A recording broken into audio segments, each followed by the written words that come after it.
The music, the costumes, the hair. There's only one ABBA. And after decades of going their own way, the Swedish supergroup is back. 28-year-old music icon possibly still have to keep from the world after dominating it for so long. For decades, ABBA's Benny Andersson has dwelled in the bright glow of international success.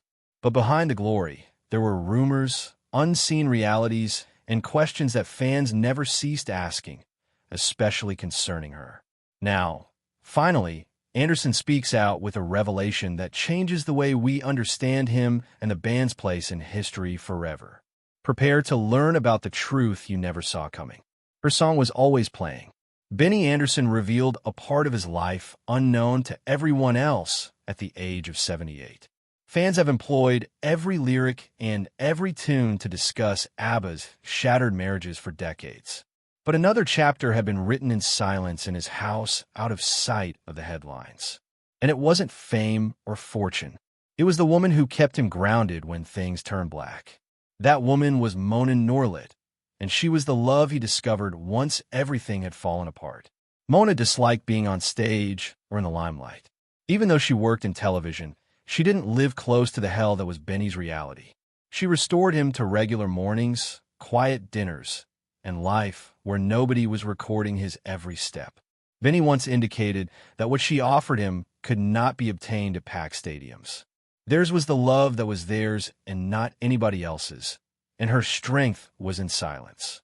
Fans never ceased speculating about who sparked which ABBA song, but the story told by Benny's later music was different. There were poems on Mona, second opportunities, and love that stood firm rather than disintegrating inside. Most people assumed he was still coping with ABBA's divorces, but those who understood him better knew what he was saying. His music introduced a new sense of peace and warmth that had not existed in the years of turmoil. He wasn't singing about losing a person anymore. He was singing about finding a person. This distinction was significant because it revealed a side of Benny that wasn't tainted by the scandal. The divorces influenced the way the media treated ABBA, but they didn't influence his heart forever. There was Mona that taught him that life is possible after breakup. Love completed him, but his fame threatened to break him. The story was new to fans. It was the reason his music had endured this long. In his 78th year, Benny uttered the words, "Thank you." He told them that Mona had prevented him from quitting due to guilt. He would have remained trapped in the shadows of his past errors without her. Instead, he constructed his future not on the shattered remnants of ABBA, but on a solid home. She grounded him and kept him creating not merely for others, but for himself as well. One thing that is usually overlooked about Benny's later music is how his solo songs differ from those he wrote with ABBA. The grand epic songs were replaced with more mellow sounds that indicated both aging and serenity. He stated that serenity resulted from having her present. Those who listened to him might not have realized it, but his songs transitioned less about heartache and more about blending in. You can hear in the spaces where the sounds used to be how Mona has impacted the music. Since the confession of Benny at age 78, his legend had been altered. He was more than a pop genius who turned platinum songs out of shattered hearts. He was not going to let his errors pin his final verse. Instead, he proved that life can continue to play a gentler, richer song after everybody is finished singing. This is what Mona provided him with a reason to endure with her. There is a powerful aspect of this story that defies the myth of fame. Famous people are generally considered to think only of how wonderful they were in the past. Benny proved them wrong by discussing the quiet love that gave his life significance beyond praise. Not having had hit songs was his greatest accomplishment. It was having found the one individual who did not look at him as an icon. She allowed him to live his life as Benny, not as the hero. Because he recounted it so late in life, this fact was all the more significant. At the age of 78, there was no need to sensationalize the past or tinker with people's memories. He was already being praised, attacked, and remembered for ABBA. He now chose to celebrate what had mattered most throughout because he was such a true person. It seemed like the greatest lyrics he'd ever written. From accordion keys to global stages. Benny Andersson was born in Stockholm in 1946, raised by a family that lived for music. Instead of letting him have the accordion as a toy, his grandfather and father taught him to play it. Other children were chasing games, but Benny chased notes, playing the same tunes repeatedly until they came automatically. He was shy and reserved, but with music he could say what he could not express in words. He learned how to speak for the first time using the accordion. As long as he could remember, Benny enjoyed a great variety of music. He listened carefully to Swedish pop songs, some pieces of classical music, and even the melodies of church hymns that stuck in his head. What set him apart was that he cared deeply about structure, how chords might alter how a person felt, and how a simple melody could remain in their head forever. Most teenagers were intrigued by the lyrics, but Benny was fascinated by the arrangements. He wasn't listening to music.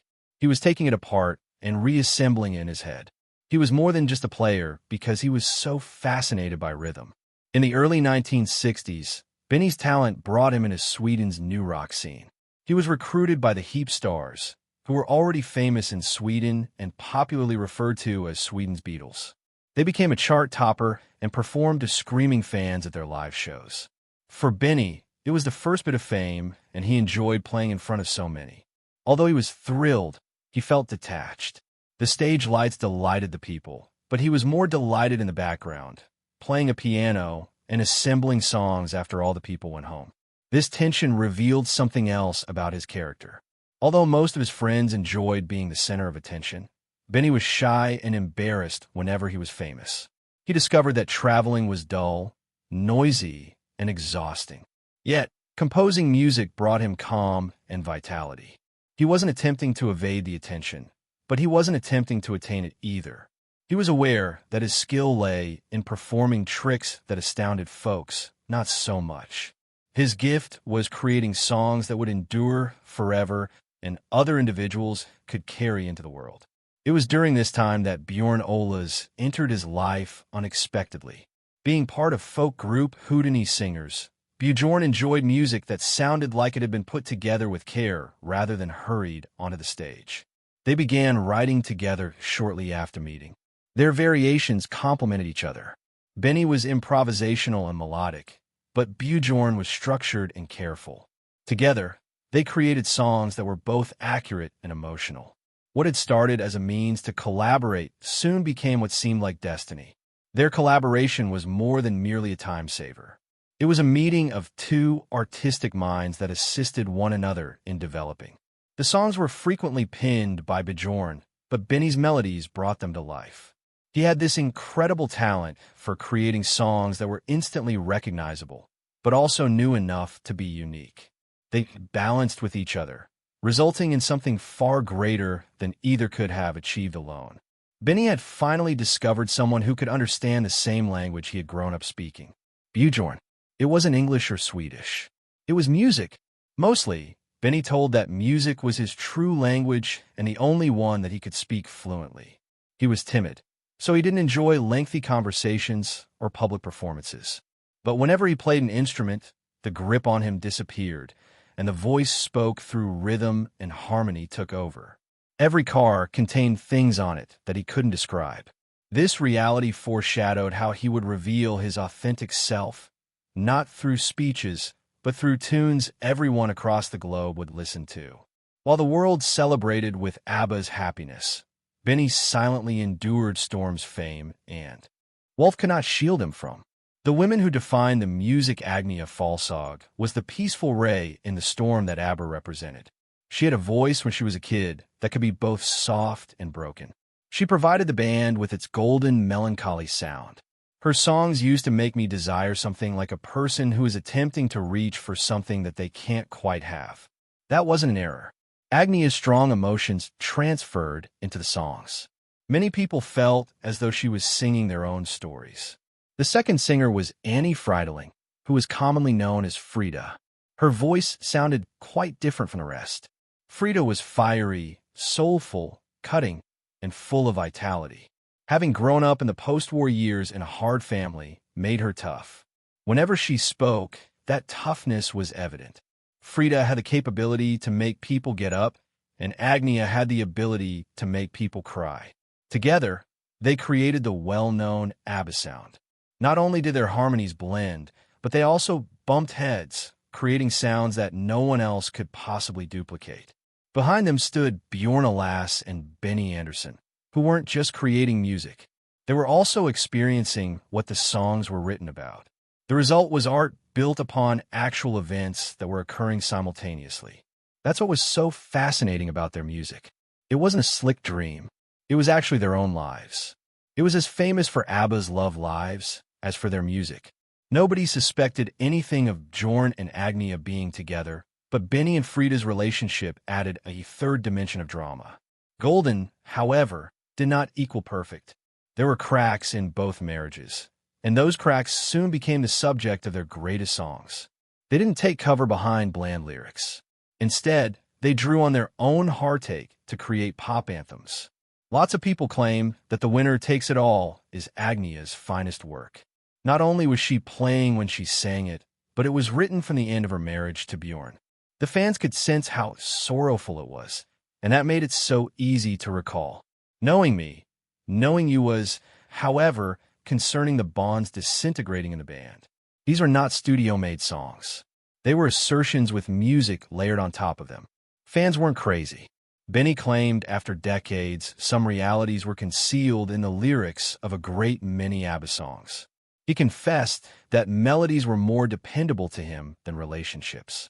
A subtle admission that music had endured every relationship. Music was Benny's closest friend, one who never disappointed and was always present. He created some of his finest work because he was so committed to sound. The pinnacle of ABBA was defined by this duality. Love as inspiration and devastation. The ladies not only became role models, but also a channel for their own strength to run through.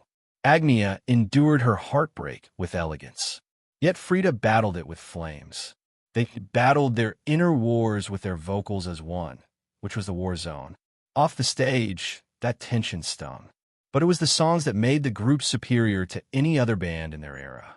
Four voices that dominated the world when ABBA performed at Eurovision in Brighton, England on April 6, 1974.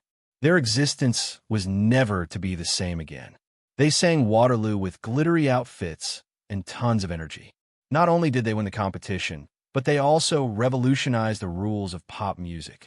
Benny's infectious arrangements and thumping piano chords took a bizarre Swedish entry and transformed it into a global sensation in 3 minutes. It proved that music could travel easily to people across the globe when the song topped the charts in